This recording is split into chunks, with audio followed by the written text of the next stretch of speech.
அத்தியாவசியம், அவசியம், அனாவசியம் இந்த மூணுக்கும் என்னங்க வித்தியாசம்? உங்களில் யாருக்காவது தெரியுமா? இதுக்கான விளக்கத்தை சொல்றதுக்கு முன்னாடி ஒரு சில விளக்கங்களை பார்ப்போம், சரியா? ஒரு பொருளை வாங்குறதுக்கு முன்னாடி அதை நம்ம தேவைக்காக வாங்குறோமா இல்லை ஆசைக்காக வாங்குறோமா அப்படிங்கிற தெளிவு எத்தனை பேர்கிட்ட இருக்கு? ஐ வாண்ட் திஸ் அப்படின்னு ஒரு விஷயத்தை பார்த்து கேட்குறீங்கன்னா அதுக்கு நீங்கள் ஆசைப்படுறீங்கன்னு அர்த்தம். ஐ நீட் திஸ் அப்படின்னு ஒரு விஷயத்தை பார்த்து சொல்றீங்கன்னா அதுக்கான தேவை உங்களுக்கு இருக்கு அப்படிங்கிறது அர்த்தம். நம்ம காசு கையில் இருக்கிறப்ப நம்ம செய்ய வேண்டிய மிக முக்கியமான செலவுகள்னு சில விஷயங்கள் இருக்கும், தெரியுமா? வீட்டு வாடகை, current bill, school fees, medical expense, இந்த மாதிரி சில விஷயங்கள் அதெல்லாம் அத்தியாவசிய தேவைகளுக்குள்ள வந்துடும். அதாவது கட்டாயம் செஞ்சுதான் ஆகணும் அப்படிங்கிற கேடருக்குள்ள அது வந்துடும். அனாவசியமான செலவுகள் எது தெரியுமா?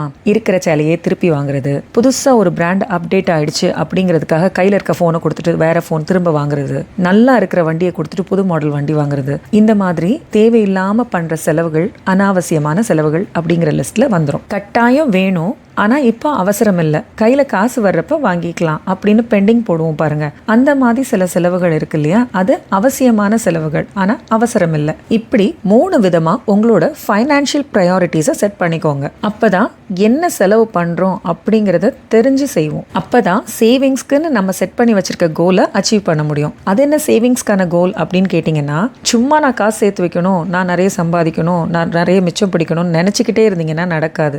இந்த மாதம் ஒரு 20,000 ரூபா நான் மிச்சம் பிடிச்சு வைக்க போறேன் அப்படின்னு ஒரு டார்கெட்டை ஃபிக்ஸ் பண்ணி அந்த டார்கெட்டை அச்சீவ் பண்றதுக்கான சேவிங்ஸ்குள்ள இறங்குங்க. ஒரு கரெக்டான அமௌண்ட்டை ஃபிக்ஸ் பண்ணுங்க. ஃபிக்ஸ் பண்ணீங்கன்னா தான் அதை நோக்கி பயணிக்க முடியும். அப்போ உங்களுக்கு கையில காசு இருக்கிறதுக்கு என்ன பண்ண முடியும் அப்படிங்கிறதுக்கான யோசனைகளுக்குள்ள நீங்க போவீங்க. எப்படி சம்பாதிக்கலாம்னு யோசிக்கிறோமே தவிர எப்படி செலவை குறைக்கலாம், எந்த விதத்துல சேமிக்கலாம் அப்படிங்கிற எண்ணத்துக்குள்ள யாருமே போறதில்லை. பேசுறதுக்கு முன்னாடி கேளுங்கன்னு சொல்லுவாங்க, அதே மாதிரி எழுதுறதுக்கு முன்னாடி யோசிங்கன்னு சொல்லுவாங்க. அதே மாதிரி தாங்க செலவழிக்கிறதுக்கு முன்னாடி முதல்ல சம்பாதிக்கணுங்க. உழைப்பால கிடைச்ச ஊதியத்தை மட்டும் பொறுத்தது இல்லைங்க வாழ்க்கை. கிடைச்ச ஊதியத்துல மன நிறைவோட வாழ்றது தாங்க நல்ல வாழ்க்கை. பணத்தால கிடைக்கிற புகழ் நம்ம கிட்ட பணம் இருக்கிற வரைக்கும் மட்டும் தாங்க இருக்கும். அதுவே நம்ம குணத்தால கிடைக்கிற புகழ் நம்ம இறந்த பிறகும் அது நிலைக்கும். வாழ்க்கைங்கிறது ₹1 நாணயம் மாதிரி. இன்பம் ஒரு பக்கமும் துன்பம் ஒரு பக்கமும் இருக்கும். நல்லா தெரிஞ்சுக்கோங்க, நம்ம கண்ணுக்கு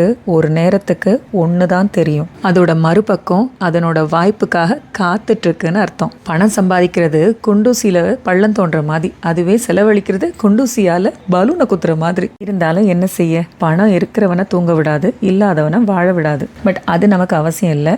எப்பவும் செலவுக்கு போக மீதியை சேமிக்காதீங்க, சேமிப்புக்கு போக மீதியை செலவழிங்க. ஓகேவா? இளமையில நம்ம சேமிப்பு தான் முதுமையில நமக்கு கை கொடுக்கும்.